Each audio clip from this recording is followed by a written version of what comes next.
Et si je vous disais que bon nombre de vos conflits actuels n'ont pas commencé maintenant, ils ont commencé alors que vous étiez encore trop jeune pour comprendre ce qui se passe?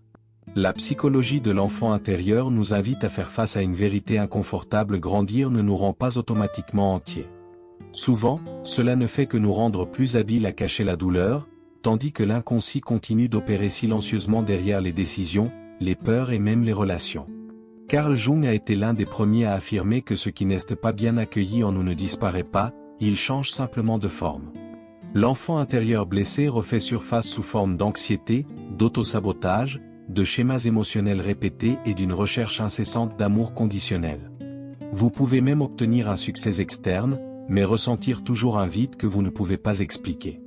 Et non, ce n'est pas de la faiblesse, c'est un appel à l'individuation. Dans ce contenu, vous comprendrez comment la guérison émotionnelle n'implique pas de réparer qui vous êtes, mais d'intégrer des éléments qui ont été rejetés tout au long de votre vie. Parlons d'ombre, d'authenticité, d'autocompassion et de sécurité émotionnelle d'une manière claire, humaine et applicable. Si vous avez déjà eu l'impression que quelque chose en vous était laissé pour compte, c'est peut-être l'invitation que votre inconscient attendait. En grandissant, beaucoup de gens grandissent. La maturation émotionnelle est une autre conversation. Dès son plus jeune âge, l'enfant intérieur apprend que trop ressentir est un problème, donc la douleur devient quelque chose qui doit être caché, non compris. Cette habitude descend dans l'inconscient, façonnant des schémas émotionnels qui semblent normaux, mais qui portent des blessures d'enfance très silencieuses. C'est ainsi que nous apprenons à fonctionner, mais pas nécessairement à vivre authentiquement. Dans la pratique, cela apparaît lorsque l'adulte sourit au travail, donne des résultats, mais rentre à la maison épuisé intérieurement. La guérison émotionnelle ne commence pas lorsque tout se passe bien, mais lorsque vous réalisez que vous survivez simplement émotionnellement. Carl Jung avait déjà prévenu que le fait d'ignorer ces éléments internes pousse la douleur dans l'ombre, où elle agit sous la forme d'un autosabotage. Et plus vous faites semblant de ne pas le ressentir, plus votre corps et votre esprit trouvent un moyen de vous avertir. Vous avez peut-être entendu des expressions comme « avale tes larmes » ou « c'est tout dans ta tête ». Parce que c'est à ce moment-là que l'enfant intérieur apprend que l'amour est conditionnel et que ce sentiment n'est pas sécuritaire. La véritable maturation commence lorsque vous échangez la ténacité contre de l'autocompassion et créez un minimum de sécurité émotionnelle interne. Ce mouvement ne résout pas tout d'un coup, mais il ouvre une porte importante vers la prochaine étape de l'individuation. Même après être devenu adulte, le moi enfantin reste là, tranquillement, observant tout depuis l'inconscient. L'enfant intérieur ne disparaît pas avec le temps, ça change juste la langue. Au lieu de pleurer, elle réagit avec anxiété, évite les conflits ou cherche l'approbation à tout prix. Carl Jung a expliqué que ce qui n'est pas consciemment accepté commence à orienter nos choix de manière invisible. C'est pourquoi certaines situations paraissent disproportionnées, une simple critique se transforme en un séisme émotionnel. Ce n'est pas l'adulte qui réagit, c'est l'enfant qui touche lui-même les vieilles blessures de son enfance. Ces schémas émotionnels n'apparaissent pas de nulle part, ce sont des souvenirs émotionnels qui demandent à être intégrés. En prendre conscience est, en soi, une étape profonde dans la guérison émotionnelle. Un exercice simple aide beaucoup quand quelque chose vous déstabilise, demandez quel âge a cette douleur. Cette pause crée un espace entre vous et la réaction automatique, ouvrant un dialogue avec votre enfant intérieur. Petit à petit, l'inconscient cesse de commander en pilote automatique et commence à collaborer avec vous. Et c'est précisément cette écoute qui ouvre la voie à la compréhension de la manière dont ces marques façonnent les relations et l'estime de soi. Les blessures de l'enfance ne sont pas conservées dans un vieil album, ils restent vivants, influençant les réactions dans le présent. Un petit rejet peut ressembler à un abandon et le silence peut devenir une menace. L'enfant intérieur interprète le monde sur la base de ce qu'il a appris à l'époque. Et l'inconscient ne fait que répéter le scénario connu. C'est ainsi que les schémas émotionnels s'installent sans demander la permission. Dans les relations, cela est encore plus évident. Ceux qui ont grandi avec un amour conditionnel ont tendance à confondre l'affection avec un effort excessif, la peur de perdre ou le besoin constant de plaire. L'estime de soi finit par être liée à une validation externe, créant des cycles d'autosabotage difficiles à percevoir. Carl Jung dirait que ce n'est pas de la malchance en amour, c'est un contenu non intégré qui demande de l'attention. Un bon début est d'observer vos réactions les plus intenses: jalousie, attitude défensive, culpabilité exagérée. Au lieu de vous juger, faites Preuve d'autocompassion et de curiosité. Demandez-vous où est née cette émotion et ce qu'elle tente de protéger. Ce regard plus bienveillant renforce la sécurité émotionnelle et ouvre la voie à la compréhension. Pourquoi certains schémas insistent pour se répéter dans la vie adulte. Lorsque l'amour était conditionné dans l'enfance.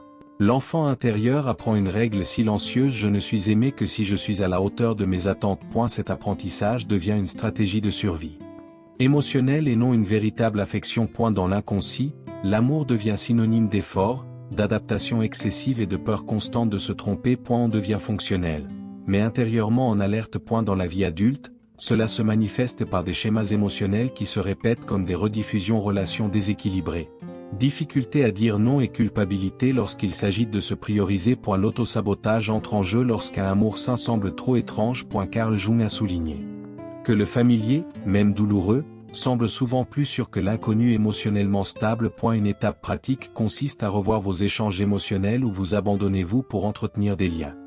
Créer une sécurité émotionnelle commence par de petites limites, même si elles sont inconfortables au début. Échanger un amour conditionnel contre une présence consciente nécessite une formation, pas la perfection. Et cette prise de conscience ouvre la voie à un mouvement plus vaste, ce que Jung appelle l'individuation. Pour Carl Jung, l'individuation ne consiste pas à devenir quelqu'un de meilleur, mais plutôt à devenir une personne entière.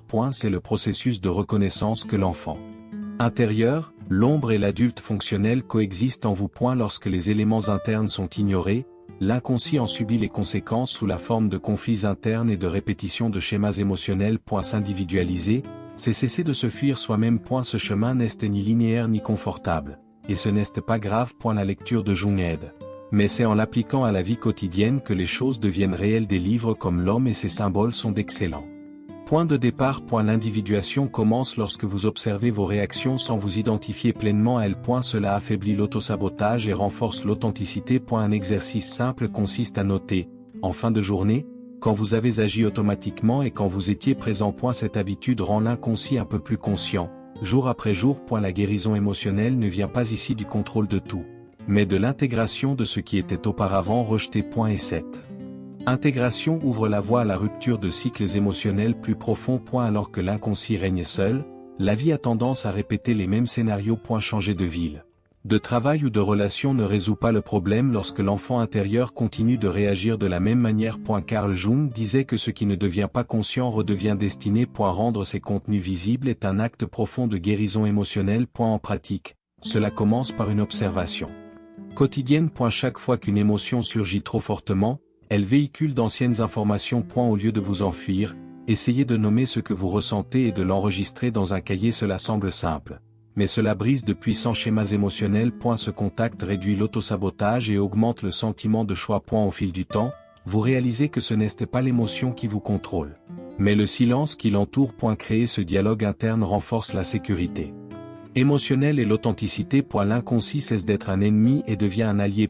Et c'est à ce stade que beaucoup découvrent un curieux paradoxe: le succès externe n'accompagne pas toujours l'épanouissement interne. Il est possible d'accomplir beaucoup de choses tout en ressentant un vide difficile à expliquer. Lorsque l'enfant intérieur n'est pas accueilli, le succès devient une tentative de compensation émotionnelle. L'inconscient cherche une reconnaissance extérieure pour combler les blessures de l'enfance qui n'ont jamais été entendues. De l'extérieur, applaudissements à l'intérieur, un silence inconfortable. Ce vide génère souvent de curieux schémas émotionnels trop travaillés, poursuivre des objectifs sans faire de pause ou se sentir coupable au repos. L'autosabotage apparaît lorsque le repos semble trop dangereux. Carl Jung a rappelé que sans intégration interne, toute réalisation perd de sa saveur. Le problème n'est pas l'ambition, c'est la confusion entre valeurs personnelles et performance. Un antidote puissant consiste à sauver de petites sources de plaisir sans objectif productif. Lire pour le plaisir, marcher sans but ou revenir à quelque chose qu'on a aimé étant enfant renforce la sécurité émotionnelle. Ces gestes simples redonnent de l'espace à l'enfant intérieur et indiquent un chemin où la douleur n'a pas besoin d'être gaspillée. Et c'est là qu'émerge l'archétype du guérisseur blessé. L'archétype du guérisseur blessé montre que de nombreuses personnes sensibles à la douleur des autres portent en réalité des blessures d'enfance non résolues. L'enfant intérieur apprend très tôt à observer, accueillir et prendre soin comme une forme de survie émotionnelle. Dans l'inconscient, aider devient une façon de garder l'amour à proximité. Carl Jung ne voyait pas ce mouvement comme un défaut, Mais comme un potentiel latent d'individuation. Le problème survient lorsque prendre soin des autres remplace prendre soin de soi. L'autosabotage apparaît déguisé en altruisme, tandis que la douleur elle-même reste dans l'ombre. La véritable guérison émotionnelle commence lorsque le guérisseur tourne son regard vers l'intérieur et reconnaît ses propres limites. Transformer la douleur en sagesse nécessite une intégration et non un sacrifice constant. Un exercice simple consiste à se demander: est-ce que ce que je fais vient d'un choix ou du besoin d'être accepté? Cette réflexion renforce l'authenticité et crée plus de sécurité émotionnelle. Lorsque l'enfant intérieur cesse de porter seul le poids de la douleur, quelque chose change profondément. Et ce changement ouvre la voie à la compréhension que la guérison n'est pas la perfection, mais une présence continue. De nombreuses personnes s'engagent sur la voie de la guérison émotionnelle en pensant qu'elles vont réparer quelque chose de cassé. Mais l'enfant intérieur n'a pas besoin de correction.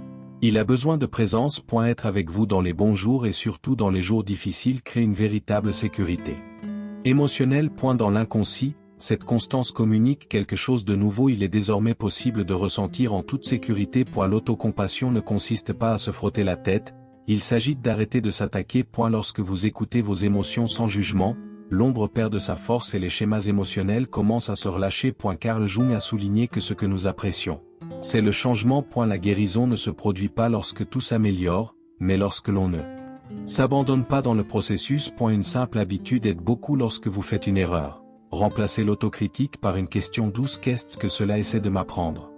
Ce changement réduit l'autosabotage et renforce l'authenticité. La guérison est une relation continue avec soi-même et non une ligne d'arrivée. Et c'est cette posture qui ouvre l'espace pour intégrer des parties du psychisme auparavant rejetées. L'enfant intérieur n'est pas seulement porteur de fragilité, elle porte aussi des émotions qui ont été réprimées trop tôt. La colère, la peur, la tristesse et même la joie intense finissent par être repoussées dans l'ombre, cet espace psychique que l'inconscient utilise pour cacher ce qui n'a pas été accepté. Carl Jung a enseigné que nier ces éléments ne les élimine pas, cela les rend seulement plus influents. L'intégration, c'est chercher s'enfuir. Dans la vie adulte, l'ombre apparaît dans les exagérations, les jugements et les déclencheurs émotionnels. Ce qui dérange l'autre personne indique le plus souvent quelque chose de méconnu en lui-même. Au lieu de lutter contre ces réactions, la guérison émotionnelle invite à la curiosité. Lorsque vous reconnaissez ces parties rejetées, les schémas émotionnels perdent en intensité. Un exercice pratique consiste à observer ce que vous évitez de ressentir ou de montrer. Demandez-vous où vous avez appris que ce n'était pas acceptable. Cette écoute renforce l'intégration interne et crée plus d'authenticité. Et plus ces parties sont accueillies, plus la prochaine étape devient claire: devenir l'adulte dont l'enfant intérieur a toujours eu besoin. À un moment donné du processus, il devient évident que personne ne viendra sauver cet enfant blessé du passé.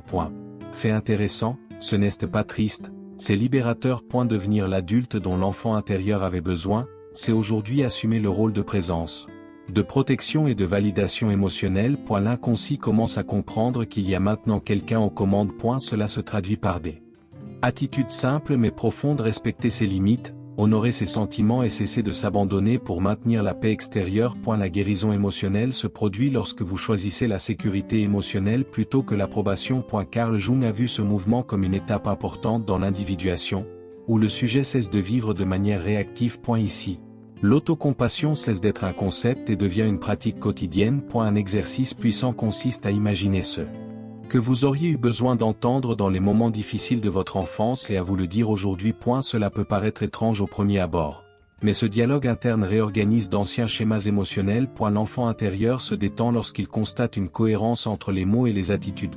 Et cet alignement ouvre la voie à une intégration plus large et plus stable. L'intégration ne consiste pas à effacer le passé, il s'agit de lui donner une place digne en vous. Lorsque l'enfant intérieur, l'ombre et l'adulte conscient marchent ensemble, la vie gagne en cohérence. L'inconscient cesse de tirer les ficelles cachées, car il a déjà été entendu. Carl Jung considérait l'intégration comme le point où la guérison émotionnelle cesse d'être un effort et devient un état interne. Vivre authentiquement devient une conséquence et non un objectif. Vous agissez plus clairement, choisissez avec moins de peur et réagissez au lieu de réagir. Des schémas émotionnels émergent encore, mais il ne règne plus. Il y a plus de sécurité émotionnelle parce que vous avez confiance en votre propre capacité à accepter ce que vous ressentez. À ce stade, la vie prend un sens non pas grâce à l'absence de douleur, mais grâce à la présence de la conscience. L'autosabotage perd de la place pour des choix alignés Et l'amour conditionnel ne dicte plus de règles internes. L'intégration transforme les blessures de l'enfance en une source de maturité émotionnelle vivante. Et c'est à partir de ce sol que le voyage continue, toujours en mouvement. Tout au long de ce chemin, une chose devient claire, l'enfant intérieur n'a jamais été le problème. Le problème était d'avoir appris trop tôt à se taire, à s'adapter et à survivre. La guérison émotionnelle commence lorsque vous décidez d'arrêter de vous fuir et de choisir d'intégrer ce qui a été poussé dans l'inconscient. Non pas pour revivre la douleur, mais pour lui donner un nouveau sens au sein de votre histoire. Maintenant, cela vaut la peine de réfléchir. Quels schémas émotionnels avez-vous répétés sans vous en rendre compte? Quand l'autosabotage est-il encore plus éloquent que l'autocompassion? Quelle partie de votre ombre continue de demander de l'écoute et de l'intégration? Carl Jung nous rappelle que l'individuation ne consiste pas à devenir quelqu'un d'idéal, mais plutôt à devenir qui l'on est vraiment, avec plus d'authenticité, de sécurité émotionnelle et de présence. Si ce contenu a touché quelque chose en vous, ne laissez pas cette perception passer inaperçue. Commencez petit, observez vos réactions, embrassez votre enfant intérieur et pratiquez des choix plus conscients dans la vie de tous les jours. Et si vous souhaitez continuer à approfondir ce processus, abonnez-vous à la chaîne et activez les notifications pour suivre plus de contenu sur la psychologie profonde, la guérison émotionnelle et le développement intérieur.